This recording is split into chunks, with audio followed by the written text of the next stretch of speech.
Well, hello there. Come on in. Have a seat. How are you doing? Great. You know Alice here, don't you? Of course you do.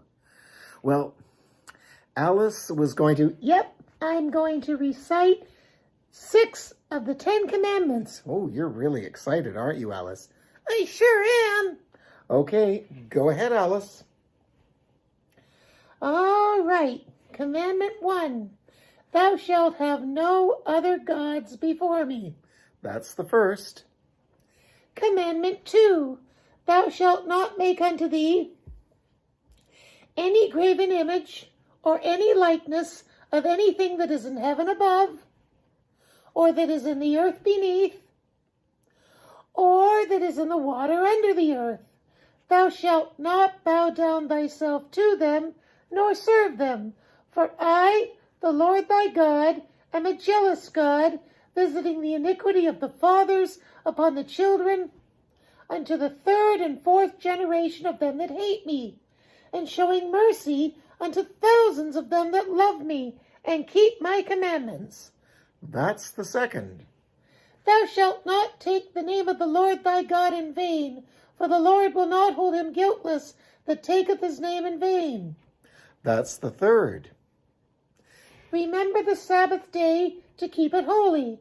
6 days shalt thou labor and do all thy work, but the 7th day is a Sabbath to the Lord thy God. In it thou shalt not do any work, thou, nor thy son, nor thy daughter, nor thy manservant, nor thy maidservant, nor thy cattle, nor thy stranger that is within thy gates. For in 6 days the Lord made heaven and earth, the sea, and all that in them is, and rested the 7th day. Wherefore the Lord blessed the Sabbath day and hallowed it. Excellent. That's the fourth. Now, let's see, the 5th. Honor thy father and mother, that thy days might be long on the land which the Lord thy God giveth thee. That's the 5th. Thou shalt not kill. That's the 6th. Well, excellent work, Alice. Great job. But what's the 7th commandment? Well, the 7th commandment is found in Exodus 20, verse 14, and it is, Thou shalt not commit adultery. Well, then I'd better not grow up. Why don't you think you should grow up? Well, because if I become an adult, that will be committing adultery, right? Well, no, Alice. Adultery does not mean to become an adult. To become an adult is to reach adulthood. Adultery means something completely different. What does adultery mean? Well, to adulterate something means to pollute or corrupt it. For example, if I had a glass of water here and I put some mud in it, I would be adulterating that water. I'd be polluting it or corrupting it, making it dirty, impure. Now, when God created people, he made them male and female, man and woman. Oh, yeah. The first people were Adam and Eve. That's right. And when God created man and woman, he created them to be married to each other. One man married to one woman for the rest of their lives until one of them dies. In Genesis chapter 2, verse 24, it says this. It says, Therefore a man shall leave his father and mother and be joined to his wife, and they shall become one flesh.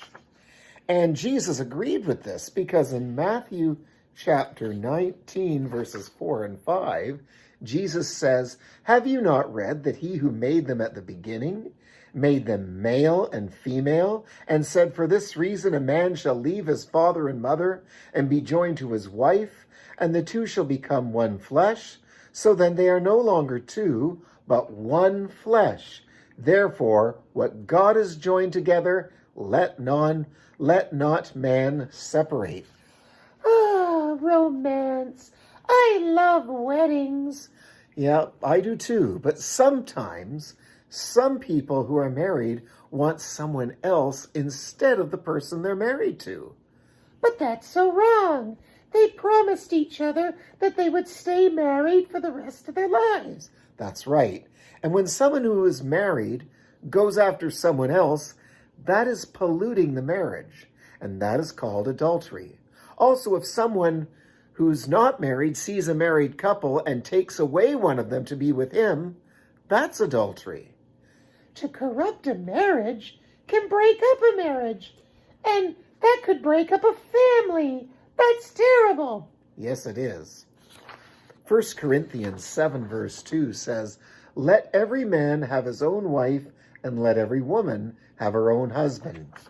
So, what is exactly required in the seventh commandment? Well, the Catechism says, the seventh commandment requires that we preserve our own and our neighbor's chastity in heart, speech, and behavior. We are to preserve our own and our neighbor's chastity? What's chastity? Well, chastity means purity. We are to keep ourselves pure and keep our neighbors pure by not committing adultery. That means that everyone should respect marriage and help keep married couples together. But it says we're to preserve chastity in heart, speech, and behavior. I know what behavior is. Behavior is what we do. But what is chastity in heart? Well, chastity in heart means how we think inside of us, what's going on in here and here.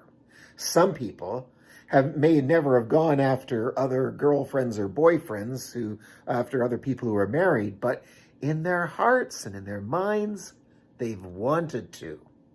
In Matthew chapter 5, verse 28, Jesus says, "But I say to you that whoever looks at a woman to lust for her," lust means desire, to want someone else, "has already committed adultery with her in his heart."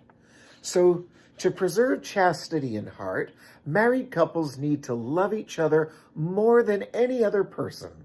And those who are not married should never fall in love with someone who is already married. 2 Timothy chapter 2, verse 2 says, "Flee also youthful lusts," that means desire, "but pursue righteousness, faith, love, peace with those who call on the Lord out of a pure heart." And in 1 Peter chapter 3, verse 2, let me just see if I can get this. There we are. 1 Peter chapter 3, verse 2, we learn that wives should live with respectful and pure conduct. But what's chastity of speech? Well, speech means talking, and we need to keep our speech pure, chaste. Ephesians chapter 4:29 says, "Let no corrupt word proceed out of your mouth, but what is good and for necessary edification, that it may impart grace to the hearers."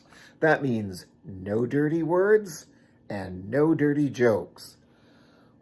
Well, that all makes sense. I hope my parents don't ever commit adultery. Well, I do too. Did you know that marriage is a picture of Christ's love for the church? Christ loves the church just like a husband loves his wife. The church? Sure. The church in the Bible is called the bride of Christ. Christ loves his bride. In Ephesians chapter 5, verses 25 to 32, we read, "Husbands, love your wives, just as Christ also loved the church and gave himself for her. So husbands ought to love their own wives as their own bodies. He who loves his wife loves himself. For this reason a man shall leave his father and mother and be joined to his wife, and the two shall become one flesh. This is a great mystery, but I speak concerning Christ and the church." So you know that Christ died for his church. When Jesus came to the world, he died on the cross for his people, the church. He loved the church so much, and he died for her. And husbands should love their wives in that way. Wow, I hope my father can love my mom the way Christ loved the church, and I hope that my mother can be a good wife to my dad, too. I do too. Well, that's all for today, folks. Join us next week when, Lord willing, we'll learn what is forbidden in the 7th commandment. Goodbye.